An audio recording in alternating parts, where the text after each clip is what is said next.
Hello' guys, তো আজি আমি আহিছোঁ DT2 কনজিউমাৰ মেপিং কৰিবলৈ। তো DT2 কনজিউমাৰ মেপিং কেনেকৈ কৰে আপুনি চাই থাকক।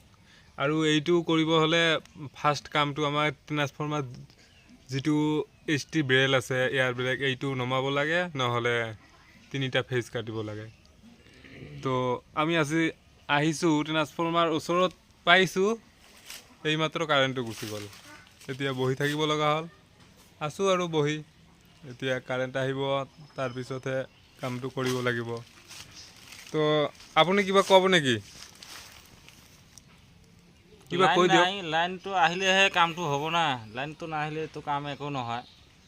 ঠিক আছে, চাই থাকক আপোনালোকে। কাৰেণ্টটো আহিলে আমি দেখাই আছোঁ, কাৰেণ্টৰ কাৰণতে ৱেইট কৰি আছোঁ। আৰু আহক, কাৰেণ্টটো আহিলে আপোনালোকক দেখাম কেনেকৈ কৰে। তো কাৰেণ্টটো আহিল। প্ৰথমতে ফেজ 3টা কাটি ল'ব লাগে, তাৰপিছত এপছত কিছুমান কাম থাকে, এইটো কৰিব লাগে। তো আমি ফেজ 3টা কাটি ল'লোঁ আৰু এপছৰ কাম আৰম্ভ কৰি দিলোঁ।